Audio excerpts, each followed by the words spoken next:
Item ಯಾವುದೇ ಇರಲಿ try ಮಾಡಿ ಆಚಿ ಚಿಕನ್ ಮಸಾಲಾ. ಆಚಿ ಚಿಕನ್ ಮಸಾಲಾ ಬಹಳ ಮುಖ್ಯವಾಗಿ ಇನ್ನೊಂದು ಹೇಳ್ತೀನಿ, ನೀವು ಮಾಧ್ಯಮದ ಮಿತ್ರರಿದ್ದೀರಲ್ಲ, ನಿಮಗೆ ನಾನು ಹೇಳಿಲ್ಲ ಕಣಪ್ಪ, ಆಮೇಲೆ ನಮ್ಮ ಬಗ್ಗೆ ಏನಾದ್ರು ಕೆಟ್ಟದಾಗಿ ತೋರಿಸ್ಬಿಟ್ಟಿರ. ಯಾಕೆಂದ್ರೆ ಒಂದು ಮಂಗನ್ನ ಮನ್ಮತ ಮಾಡೋ ಶಕ್ತಿ ಇರೋದು ನಿಮ್ಮ ಕೈಲಿ ಕಡ್ರಯ್ಯ. ಇವತ್ತೇನಾದ್ರೂ ಮಾಯಲ್ ಮರಾಠಿ ಅಂತ ಒಂದು ಸಿನಿಮಾ ಬರೋದು, ಅದಿದ್ರೆ ನೀವೇನು ಬೇರೆ ಇನ್ಯಾರೂ ಇಲ್ಲ ಮಾಯಲ್ ಮರಾಠಿಗಳು. ಹಂಗಾಗಿ ನಿಮ್ಗೊಂದು ಥ್ಯಾಂಕ್ಸ್ ಹೇಳಿರಲಿಲ್ಲ. ಇತ್ತೀಚಿನ ದಿವಸಗಳಲ್ಲಿ ನಿಮಗೆಲ್ಲ ವಯಸ್ಸಾದವರೆಲ್ಲ ಪುಣ್ಯಾತ್ ಬರ್ಕೋತಾರೆ ಹೇಳ್ತಿದ್ದೀನಿ. ಜಗತ್ತಲ್ಲಿ ಆಡೋದಕ್ಕೆ ಲಕ್ಷಾಂತರ ಭಾಷೆ ಇದೆ, ಸಾವಿರಾರು ಭಾಷೆ ಇದೆ. ಆದರೆ ಸರ್ವಶ್ರೇಷ್ಠ ವಿದ್ವಾಂಸರೆಲ್ಲ ಕಂಡುಹಿಡಿದಿರೋದು ಮೂರೇ ಮೂರು ಶ್ರೇಷ್ಠವಾದ ಭಾಷೆ. ನನ್ನ ತಾಯಿ ಮೇಲಾಣೆ, ಮೂರೇ ಮೂರು ಭಾಷೆ, ಅದರಲ್ಲಿ ಕನ್ನಡನೂ ಒಂದು ಅನ್ನೋದನ್ನು ಮರಿಬೇಡಿ. ಯಾಕೆ ಅಂದರೆ ಕನ್ನಡ ಇದೆಯಲ್ಲ, ಅದಕ್ಕಿರುವಂಥ ಒಂದು ಯೋಗ್ಯತೆ, ಗತ್ತು, ಗಮ್ಮತ್ತು ಬೇರೆ ಯಾರೂ ಇಲ್ಲ.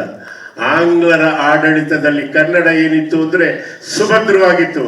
ಯಾವುದೇ ಆಂಗ್ಲ ಅಧಿಕಾರಿನ ನೀವು ಹೋಗಿ ಮಾತಾಡ್ಸಿದ್ರೆ ಅಯ್ಯ ನೀನು ಕನ್ನಡದಲ್ಲಿ ಮಾತಾಡಯ್ಯ ಅಂತ ಹೇಳ್ತಾ ಇದ್ರು. ಇದು ಸತ್ಯ. ಹೈಕೋರ್ಟ್ ಅಲ್ಲಿ ಫಸ್ಟ್ ವಾದ ವಿವಾದ ಮಾಡ್ತಾ ಇದ್ದದನ್ನ, ಇಂಗ್ಲಿಷಲ್ಲಿ ಮಾಡ್ತಾ ಇದ್ದದನ್ನ ಕನ್ನಡದಲ್ಲೇ ಮಾಡಬೇಕು ಅಂತ ಕನ್ನಡಕ್ಕೋಸ್ಕರ ಹೋರಾಡ್ದನು ಒಬ್ಬ ಹಡ್ಸನ್ ಸರ್ಕಲ್ ಇದೆ ಇವತ್ತು, ಗೊತ್ತಾಯ್ತರ?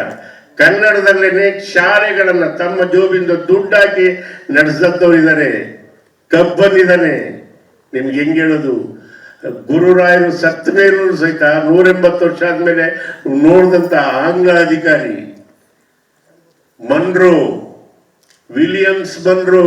ನಿಮ್ಗೆ ಹೆಂಗೆ ಹೇಳೋದು, ನೀವೆಲ್ಲ ನಂಬಲ್ಲ. ಅದಕ್ಕೋಸ್ಕರನೇ ಕನ್ನಡಕ್ಕಿಂತ ಶ್ರೇಷ್ಠವಾದ ಭಾಷೆ ಇನ್ನೊಂದು ಇಲ್ಲ ದಯವಿಟ್ಟು. ಯಾಕೆಂದ್ರೆ ಅಲ್ಪ ಪ್ರಾಣ ಆಗಿರ್ಬೋದು, ಮಹಾಪ್ರಾಣ ಆಗಿರ್ಬೋದು, ನಮ್ಮಮ್ಮ ನನಗೆ ಹೇಳ್ಕೊಟ್ಟಿದ್ದು ಮಾತ್ರ ದೇವರನ್ನೇ ಕನ್ನಡ. ಯಾಕೆಂದ್ರೆ ಅವಳು ಓದಿರ್ಲಿಲ್ಲ, ಆದರೆ ಜ್ಞಾನದಲ್ಲಿ ಯಾರು ಏನು ಕಡಿಮೆ ಇರಲಿಲ್ಲ.